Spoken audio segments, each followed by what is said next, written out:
Jadi maksud pakaian cantik tu akhlak yang baik, itu pakaian kita sebenarnya. Orang yang cantik rasa diri dia cantik, orang tu tak cantik. Orang yang tak cantik rasa diri dia tak cantik, orang tu cantik sebenarnya. Orang yang cantik rasa diri dia tak cantik, cantik betul orang tu. Tapi kalau orang tu tak cantik, rasa diri dia cantik, ya Allah, buruk betul. Faham tak? Macam tu lah. Dia nyanyi engkaulah sekuntum, sedap tak suara aku, macam tu kan? Contoh macam tu lah. Jadi terpesona pada diri sendiri, itu buruk betul. Faham? Okay. Jadi akhlak yang baik, perangai yang baik. Bak kata orang, makan sirih berpinang tidak, pinang ada di Kota Melaka. Makan sirih mengenyang tidak, tagah dek budi dengan bahasa. Jadi berbudi bahasa. Kalau saya dengan Datuk Jamal tengah duduk berdua, tiba-tiba lalu budak perempuan tu menuju. Alhamdulillahillazi arsala rasulahu bil huda wa dinil haqq liyuzhirahu ala dini kullihi walau karihal kafirun walau karihal musyrikun walau karihal muslimun. Subhanaka la ilma lana illa ma 'allamtana innaka antal alimul hakim. Rabbi shrah li sadri wa yassir li amri wahlul 'uqdatam min lisani yafqahu qawli.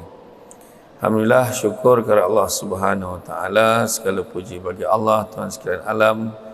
Salat dan salam ke atas junjungan besar Nabi Muhammad sallallahu alaihi wasallam.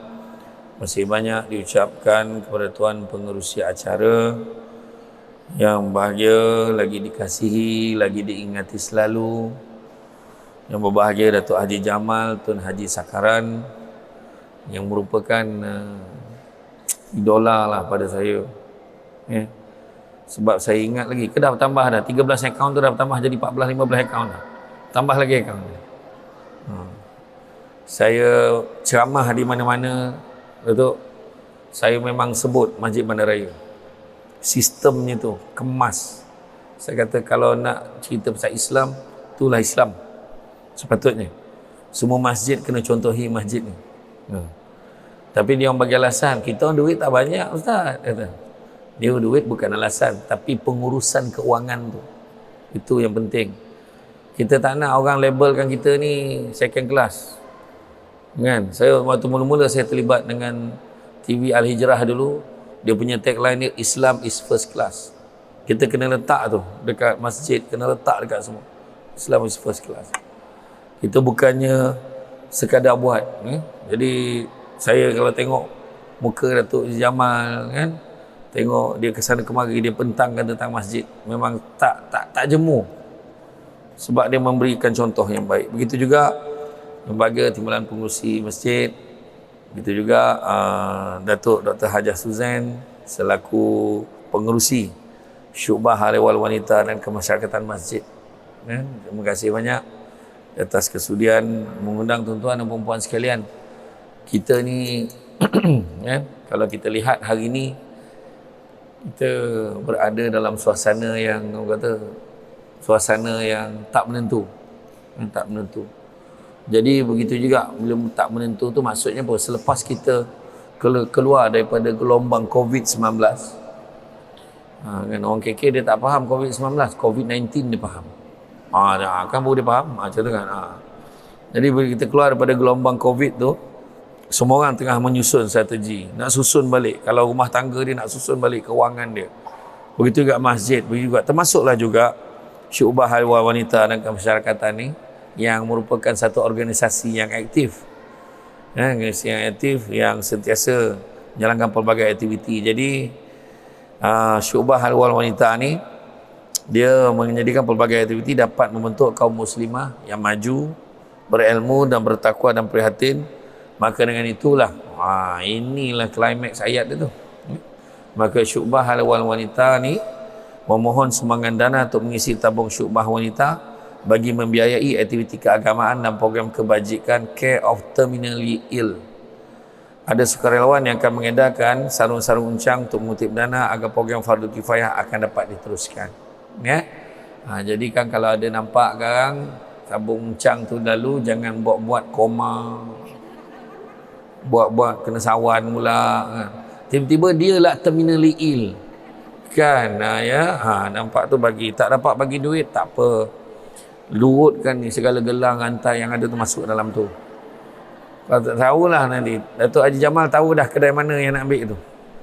Kemudian tak pun handphone tu masuk, nanti tahulah kita formatkan, jual dapat berapa harga kan. Iya, kita ni sebenarnya bila masuk dalam kubur, sampai masa kita akan mati kan, kita akan mati. Samsul Debat pun akan mati, semua orang akan mati kan. Bila dah masuk dalam kubur, ada yang heran, dia kata kenapa kubur aku ni lapang? Tak adalah lapang sangat, lapang sikit lah. Kenapa lapang ni?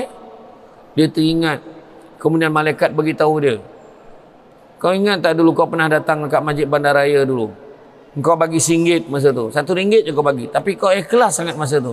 Tu yang kubur kau lapang tu, RM1 dah lapang macam ni. Kalau aku tahu aku bagi semua hartaku, tapi dah terlambat, masa tu dah terlewat. Kalau boleh mengangkat lah, kalau lah tiba-tiba yang dalam kubur tu Allah Ta'ala kata bagi dia bangun, tak apa jelas ya lah, cubaan kena ulang balik semula. Allah. Jadi kalaulah Allah Ta'ala bagi peluang sipulan-sipulan ni, bangunlah dari kubur, aku bagi kau hidup 10 minit. Dia bukan cari rumah dia bukan mencari mak ayah dia akan cari tabung. Sebab masa tu baru dia tahu mustahaknya sedekah jariah tu. Nak pula sumbangan ni bukannya letak saja nak bantu orang yang terminally ill tadi. Jadi kita sama-sama lah, dia nak buat kerja. Ingat Datuk Hajah Suzan ni, dia tak boleh ke pakai duit dia sendiri? Boleh lah, tak ada masalah. Kalau orang tak bagi pun tak apa, tapi dia nak ajak kita sama-sama dapat saham. Kan? Jadi jangan fikir banyak. Kalau nampak uncang kan, jangan koma, jangan tiba-tiba buat tak sedar diri ke apa, jangan. Jangan. Okay. Hari ini tajuk yang telah diamanahkan kepada saya, tuan-tuan dan puan sekalian, adalah akhlak mulia sucikan hati. Sesungguhnya di dalam tubuh badan kita ni diciptakan paling mulia dalam diri manusia. Dan dalam tubuh badan tu ada satu anggota yang paling mulia, iaitu hati, kalbu. Allah Subhanahu wa taala berfirman dan bermaksud, dan Allah mengeluarkan kamu daripada perut ibumu dalam keadaan tidak mengetahui sesuatu pun, dan Dia memberi kamu pendengaran, penglihatan dan hati. Memberikan kamu pendengaran, penglihatan dan hati, agar kamu bersyukur. Surah An-Nahl ayat yang ke-78. Allah SWT menyebut 3 perkataan ini dalam Quran, yaitu pendengaran, penglihatan dan hati ini sebanyak 132 kali bagi menggambarkan kepentingannya kepada manusia. Tadi bila saya bercakap, maka telinga kita mendengar.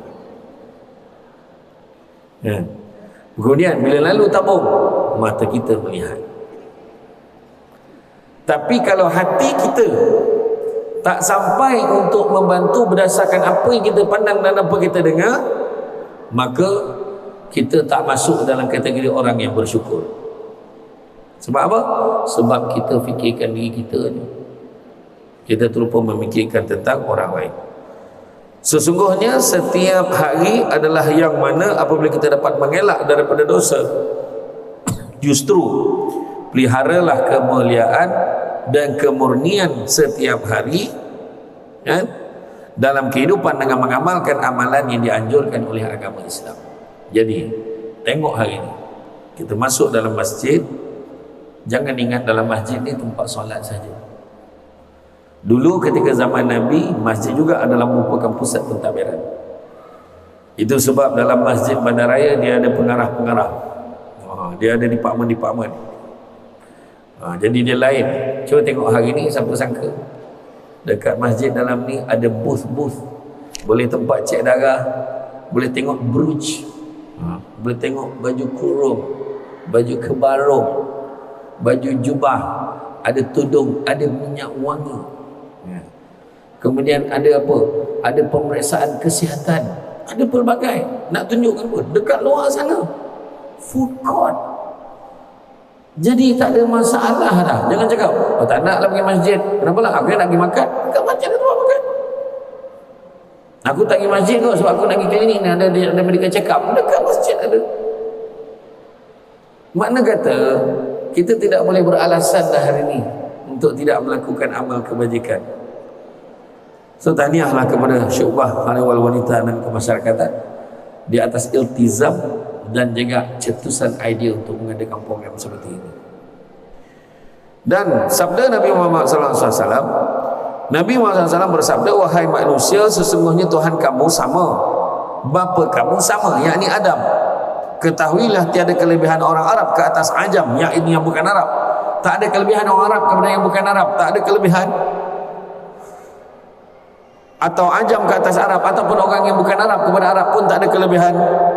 Atau yang berkulit merah ke atas yang berkulit hitam, atau yang berkulit hitam ke atas yang berkulit merah, melainkan ketakwaan. Hadis riwayat Al-Baihaqi. Tak ada lebihnya. Dia Jawa, Minang, Bugis, Sungai, Dusun, Kadazan, Burut, apa lagi tu? Sungai dah sebut tu. Suluk. Tak ada, semua sama. Samsul Debat ada dua darah. Belah mak saya Jawa, belah ayah saya Minang. Tu muka saya macam Pan Asia. Jawa campur Minang jadi janab. Tapi tak ada kelebihan pun, sama.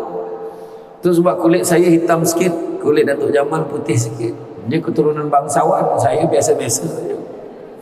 Kan? Kalau saya lah berdiri dengan sebelah buruh-buruh Indonesia yang kerja kontrak tu, orang nampak lebih kurang aja. Kan? Tapi tak ada kelebihan pun dia ke atas kita, kita ke atas dia, walaupun dia kerja kontrak. Tapi yang membezakan adalah ketakwaan kita di sisi Allah Subhanahu wa taala. Maka apabila berbicarakan mengenai nilai ketakwaan, ia amat rapat dengan tajuk kita hari ini, iaitu akhlak yang mulia. Ada satu kata-kata, kalau perempuan ni rajin ambil, ya boleh ambil. Kekayaan yang paling besar adalah akal. Kemiskinan yang paling besar adalah bodoh. Keburukan yang paling buruk adalah terpesona pada diri sendiri. Dan semulia-mulia perbuatan adalah akhlak yang baik. Saya ulang balik. Kekayaan yang paling besar adalah akal. Kemiskinan yang paling besar adalah bodoh. Keburukan yang paling buruk adalah terpesona pada diri sendiri, syok sendiri. Dan semulia-mulia perbuatan adalah akhlak yang baik. Jadi akhlak ni kena baik. Imam Malik pernah sebut, nak berjaya dalam hidup kena ada 4 perkara. Kena ada 4 perkara. Pertama, kenderaan yang tangkas. Kedua, rumah yang lapang. Ketiga, pakaian yang cantik. Dan keempat, pelita yang menerangi. Orang dulu-dulu memang cakap, tak cakap direct, dia cakap guna bahasa hiasan, bahasa kias-kias pansuri. Maksud kenderaan yang tangkas bukannya kereta Datuk Jamal ataupun kereta Datuk Hajah Suzan, tak. Tapi maksud kenderaan yang tangkas, akal fikiran yang cerdas. Akal ni yang bawa kita pergi ke mana. Contoh, ada masalah ni, masalah apa? Masalah rumah tangga ni, Allah, akal bawa ke mana? Pergi jumpa imam. Tanya imam, apa pandangan? Tanya kaunselor, apa pandangan? Kalau akal ni tak cerdas, dia cerita apa? Dia cerita kat jiran sebelah rumah dia. Jiran sebelah rumah dia tu, kawan-kawan dia habis heboh habis satu taman perumahan tahu masalah dia. Sebab kesilapan akal kita. Sebab bercerita pada orang yang tak tepat. Sakit perut, hospital. Akal kata hospital. Nampak tak? Alamak, tak ada duit, mesin ATM.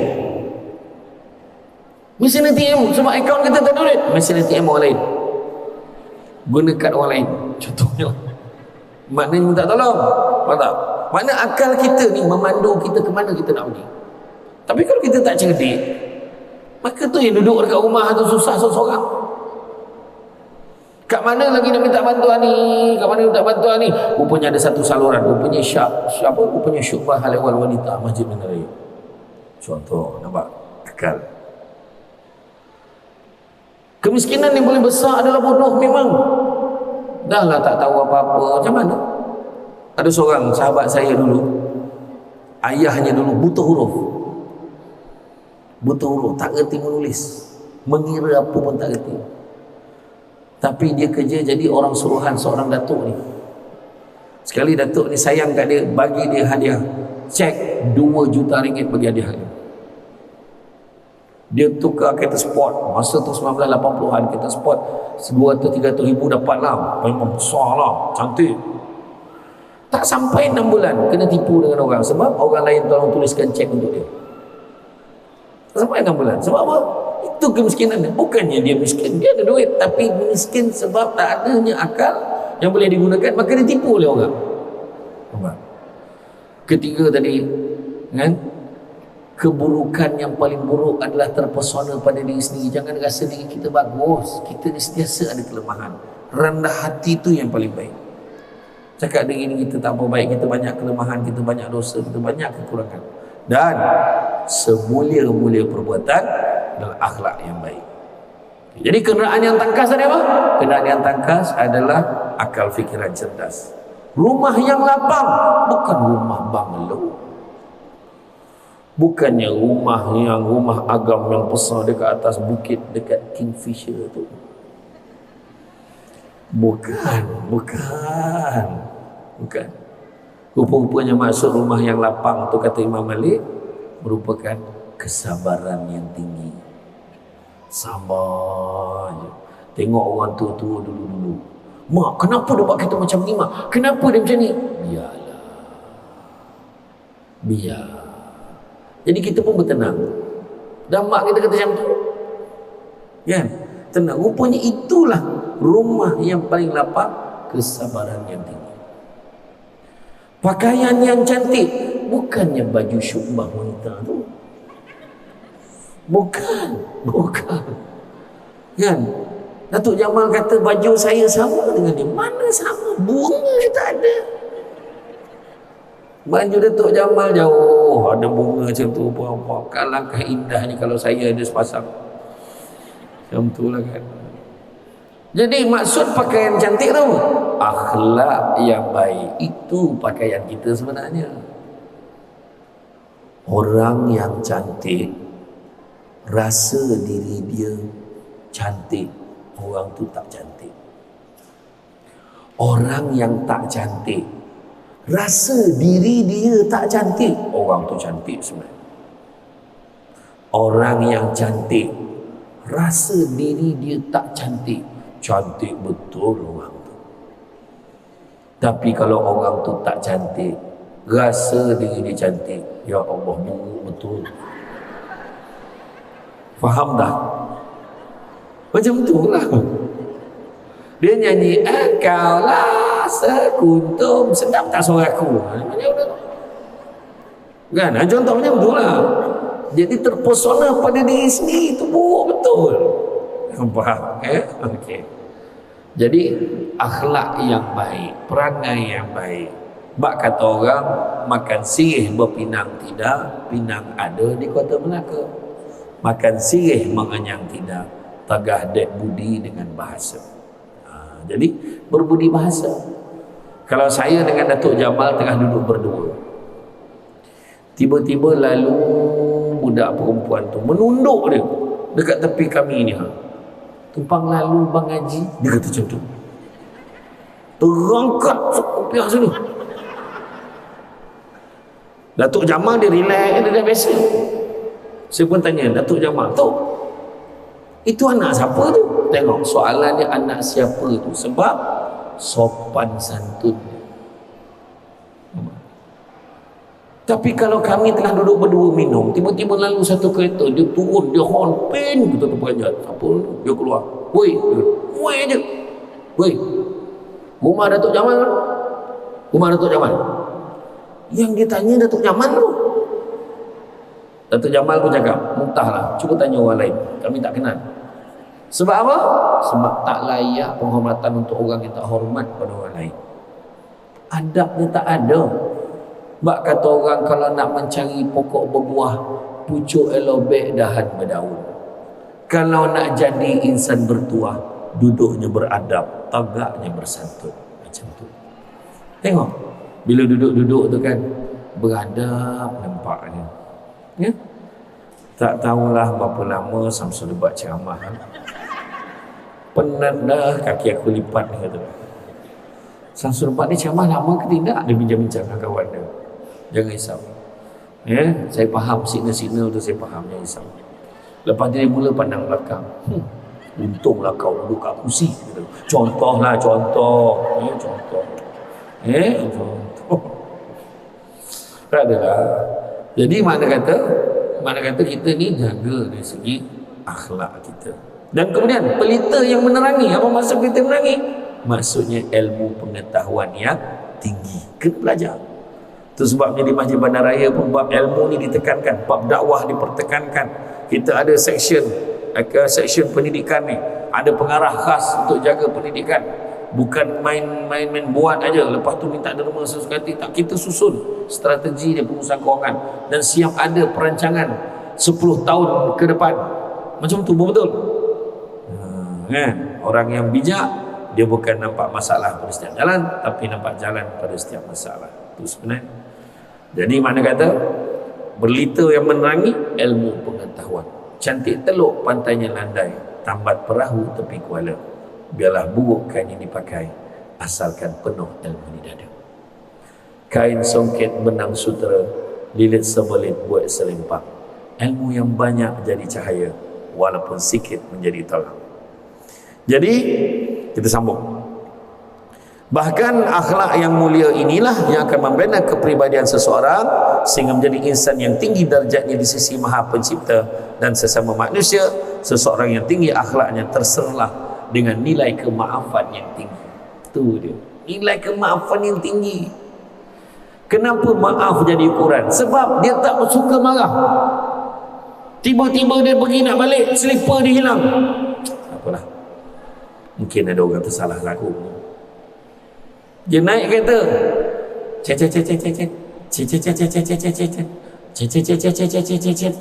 minyak habis.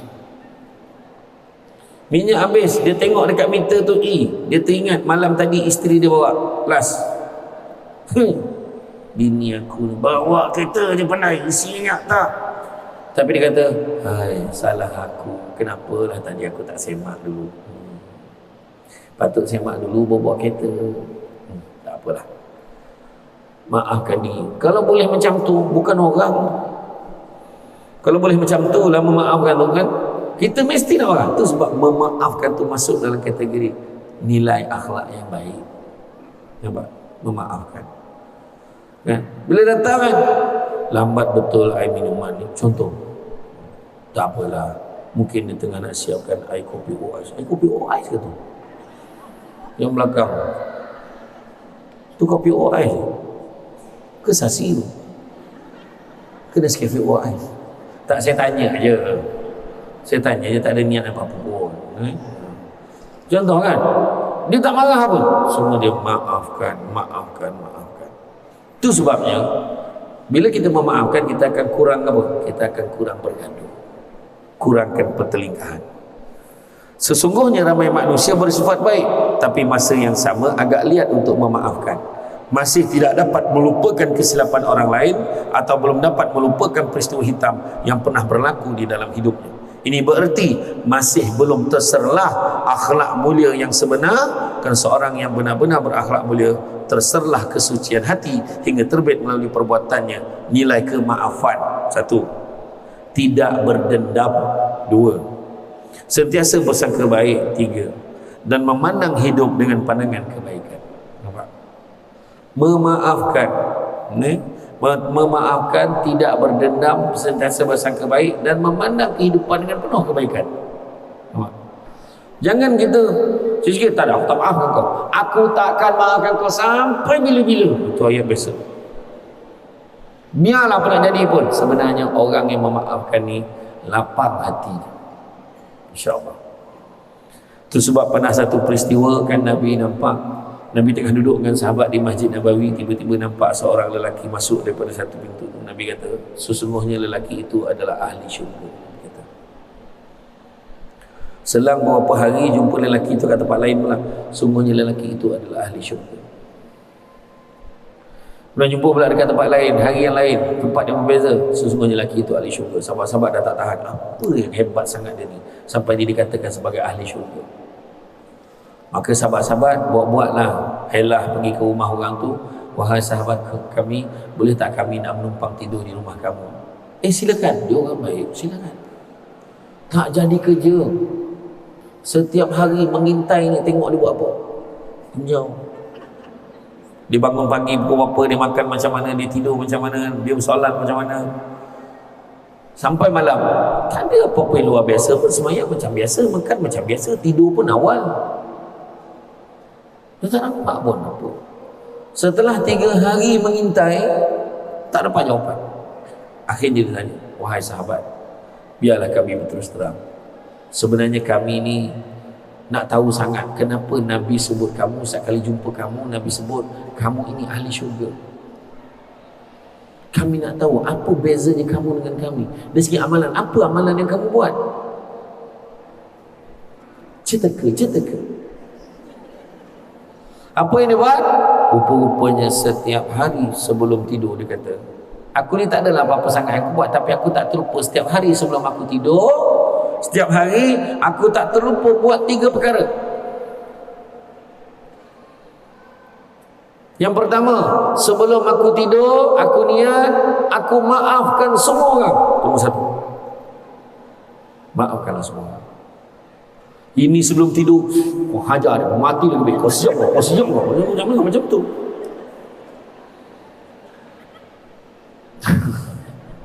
Macam pernah berlaku je. Memang geram aku. Besok aku hidup aku cekik, geram. Nombor 1, dia kata apa?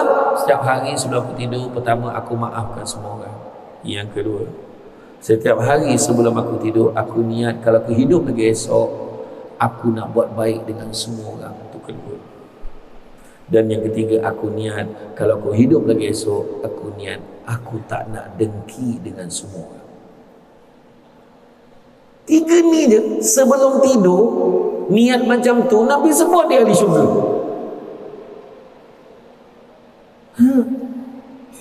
Ini sebelum tidur maka geram betul bang. Ya Allahu Akbar. Kenapa? Niatlah semalam nak bunuh aja tu. Jangan. Sebelum tidur maafkan orang.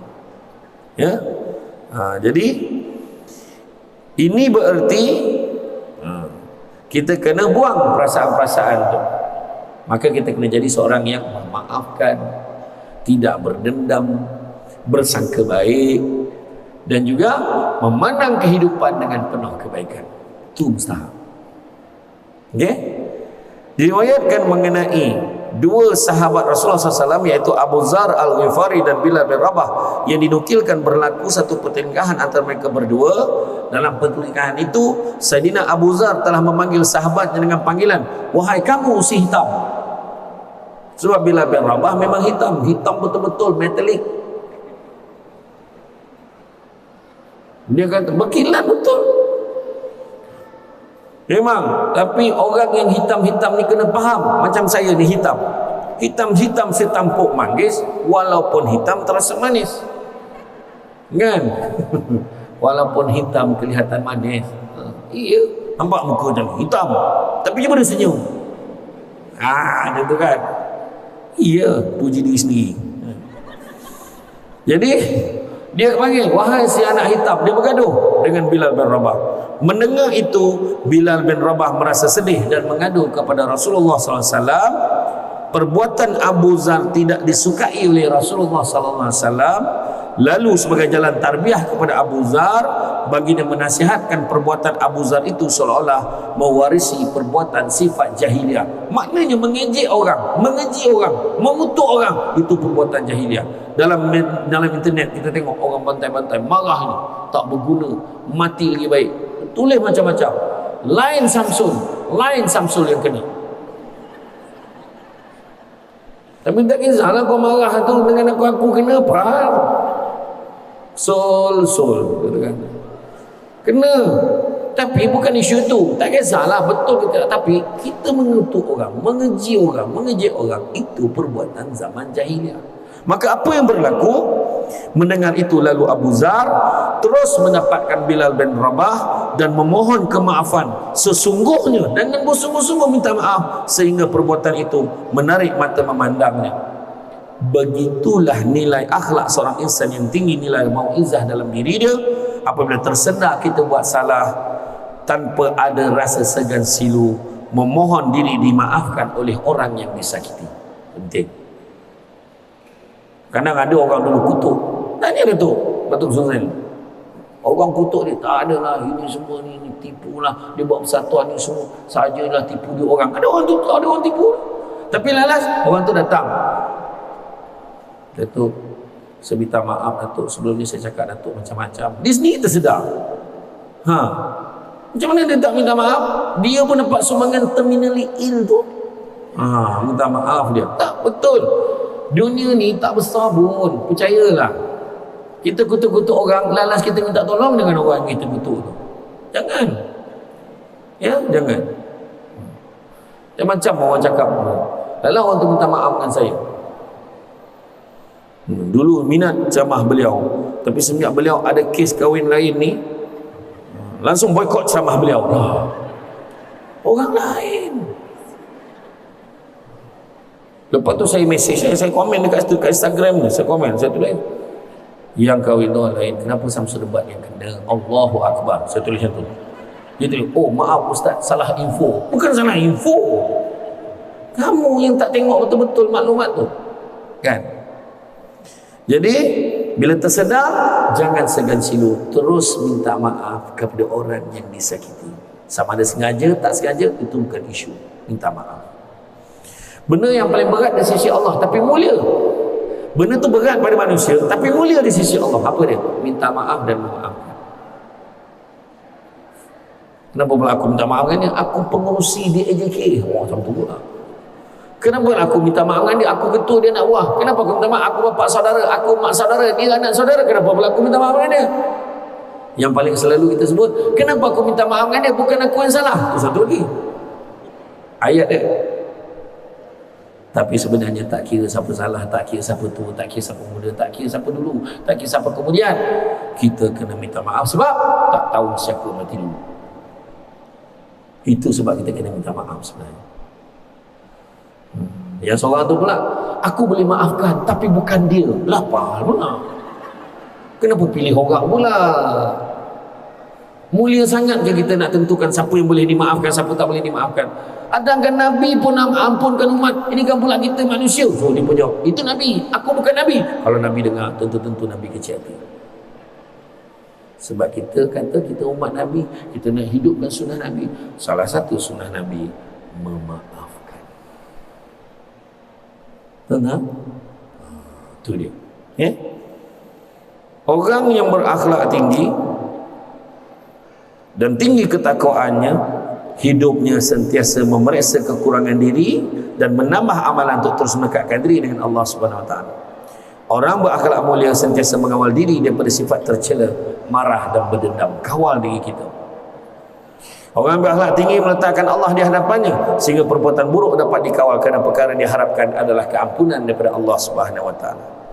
Allah SWT berfirman yang bermaksud, wahai orang-orang beriman, janganlah kamu makan atau mengambil riba dengan berlipat-lipat ganda, dan hendaklah kamu bertakwa kepada Allah supaya kamu berjaya. Surah Ali Imran ayat 130. Sesungguhnya orang yang meninggalkan larangan Allah lalu menjadi manusia yang tinggi takwanya akan berjaya di dunia dan di akhirat. Keikhlasan beribadah hanya untuk Allah SWT menjadi petunjuk utama, KPI untuk mencapai ketakwaan yang tinggi di sisi Allah SWT. Maknanya itu KPI dia. Nak dapat takwa satu dia, Ingat tu, memaafkan kita ada tak? Cuba tanya balik diri kita. Aku ada tak nilai memaafkan tu? Ada tak? Aku ni berdendam tak dengan orang? Tanya. Adakah aku ni asyik-asyik cakap buruk? Itu mesti tu. Tu kereta baru tu mesti curi tu. Ada je nak cakap. Dia naik pangkat. Iya. Kenapa macam mana dia boleh panggil Samsul Debat tu? Ha? Macam mana Kau tak tahu ke? Samsul Debat dengan Datuk Jamal tu macam ni. Dia kata, ada je sangkaan dia. Contoh lah. Memang saya baikkan Datuk Jamal pun. Kan? Memang saya baikkan Datuk Jamal pun. Tapi dia punya cerita kau tak tahu kan? Kerap betul Samsul Debat datang ke Sabah. Kau tak tahu kan? Ya ada isteri di Sabah. Jangan buat cerita. Nanti aku tak boleh datang Sabah lagi. Allahu Akbar. Setakat hari ni belum ada. Jangan ya. Jangan buat cerita. Contoh, kadang-kadang kau bersangka buruk dan apa lagi, memandang kehidupan dengan penuh kebaikan. Ada kita macam tu tak? Maksud memandang kehidupan kebaikan tu kita kadang, aduh, hujan pula. Aduh. Cuba je. Hujan, alhamdulillah sejuk hari ni. Macam tu kan? Ya Allah, nasi ni apa order tu? Semalam saya pergi ceramah dekat Kudat dalam perjalanan singgah dekat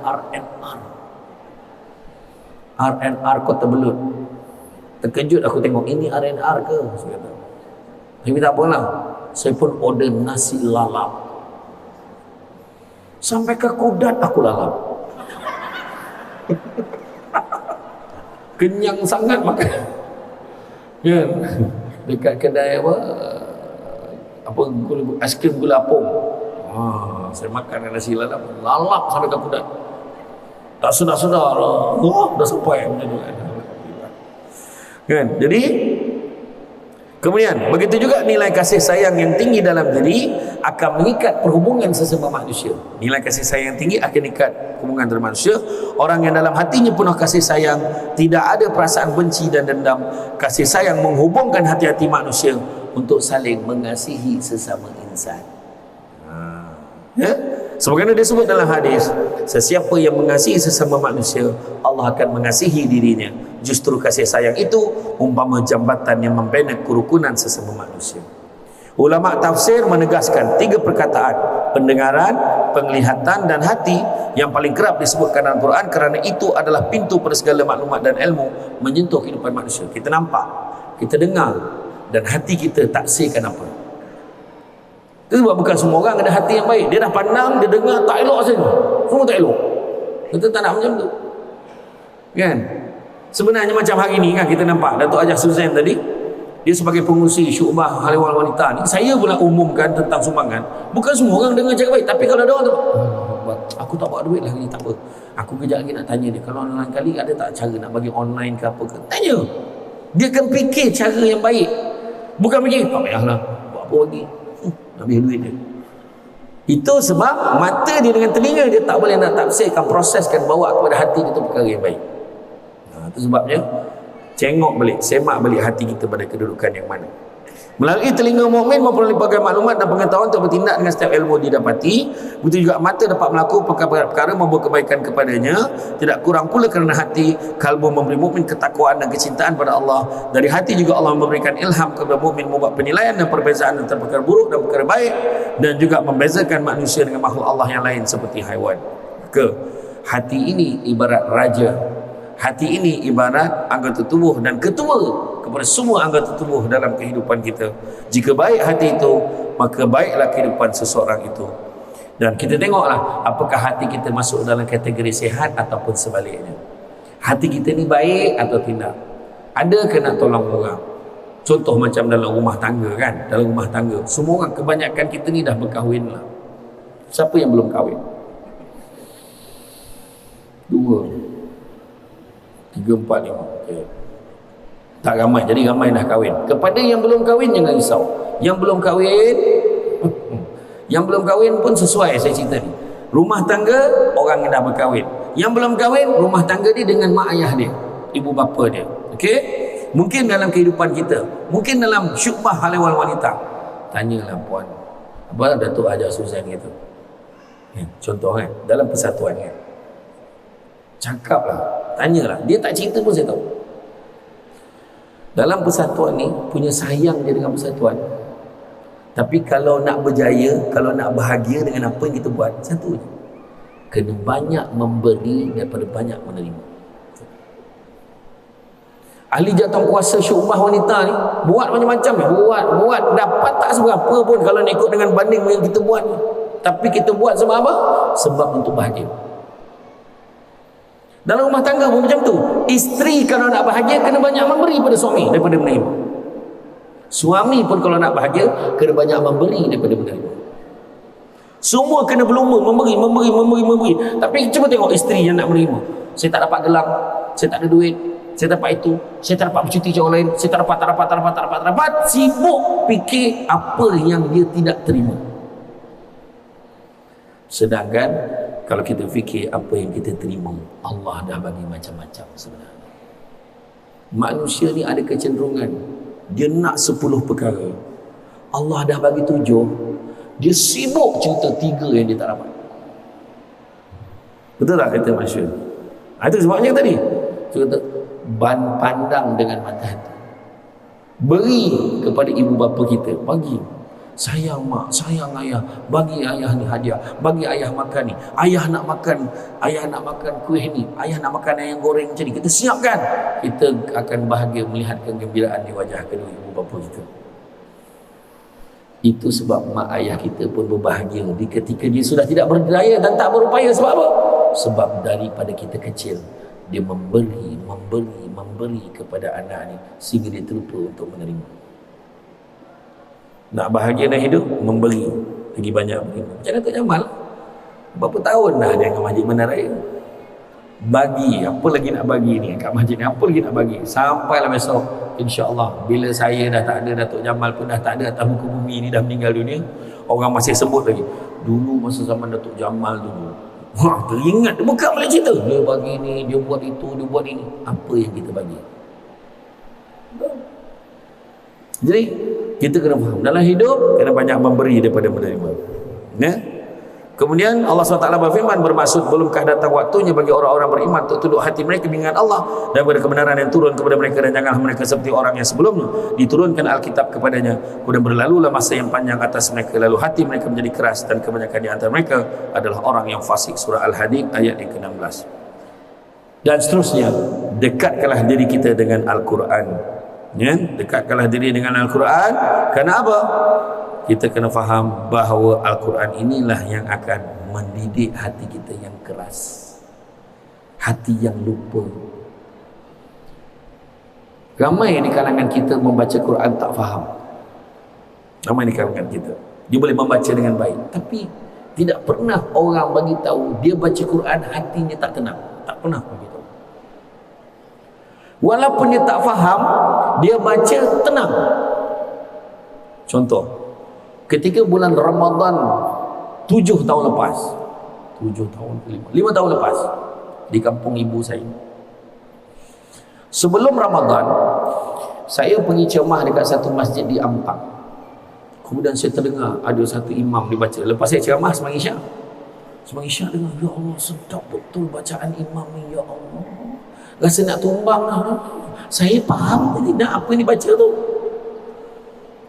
tapi dia punya merdu bacaan dia tu kan menyebabkan saya waktu makan tu saya tanya, mana imam tadi tu? Yang ni lah, kecilnya ni imam keberapa?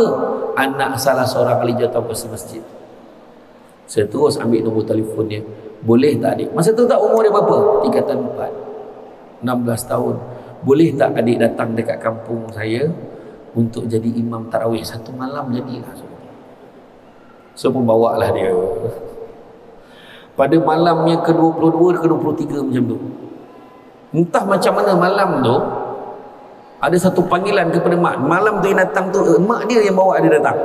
Ayahnya ada hal, ayah dia kena jadi imam dekat tempat lain. Mak dia bawa, berbuka puasa dengan keluarga saya dulu sebelum sembahyang tarawih. Jadi bila dia duduk makan, tenang je pada atas, senyum aja. Dapat panggilan daripada siapa? Dapat panggilan daripada emaknya tu, dapat panggilan daripada Datin Seri Rosmah Mansur, masa tu isteri Timbalan Perdana Menteri. Dia telefon, boleh tak datang malam ni jadi imam dekat rumah dia, dekat kediaman rasmi dia. Maka dia kata, oh tak boleh, malam ni saya kat rumah Samsul Debat ni dah janji. Kita salam banyak kat dia, langsung marah dekat tu. Dah aku dah booking kan. Lepas tu bila tanya-tanya, saya terkejut lah, rupanya ramai nama-nama besar memang cari budak ni. Rupanya untuk maklumat semua, daripada dia tahun lepas lagi, daripada dia tingkatan 3, dia memang dah dijemput untuk menjadi imam tarawih di Istana Negara. Sejuk apa? Habis sejuk perut. Sejuk hati. Kalau sejuk perut tu kembung tau. Oh, membantu lah dia, macam ni seorang ada perut. Sejuk perut. Sejuk perut ibu mengandung. Mengandung lagi ke? Sejuk hati, itu yang betul. Jadi malam tu dia jadi imam dekat kampung mak saya. Biasa, sebab kenapa saya memang dalam sebulan tu ada 3-4 kali saya kira jadual saya jadi imam, saya bagi dia ke depan. Pertama kali dalam sejarah kampung mak saya, orang kampung komplain, apalah, kenapa lah pendek sangat baca, pendek sangat. Wahal dia ambil ayat Quran ni, nak beritahu itulah mukjizat hebatnya Al-Quran. Bila dibacakan, walaupun kita tak faham, hati tetap tenang. Kita baca ni, kalau kusut-kusut bacalah Quran, insya-Allah tenang hati. Kalau siapa-siapa ada masalah, ambil wudu kan, buka aja, tebuk muka surat tu, pak buka macam tu, tengok muka surat mana, baca dan baca tafsir. Adalah nasihat untuk kita tentang masalah kita lalui. Saya selalu buat macam tu. Jadi nak beritahu adik ni, ya Allah. Dan tahun lepas saya panggil lah, nak panggil dia lagi. Rupa-rupanya dia dah sambung belajar di Madinah. Tak sabar tunggu dia balik, besok saya nak panggil dia lagi. Itulah kehebatannya tuan-tuan muslim, Al-Quran. Itu sebab Nabi pesan, setelah ketiadaanku nanti aku tinggalkan kalian dengan 2 perkara. Dan seandainya kalian berpegang kepada kedua-duanya, nescaya kalian tidak akan tersesat selama-lamanya. Itulah Al-Quran dan Sunnahku.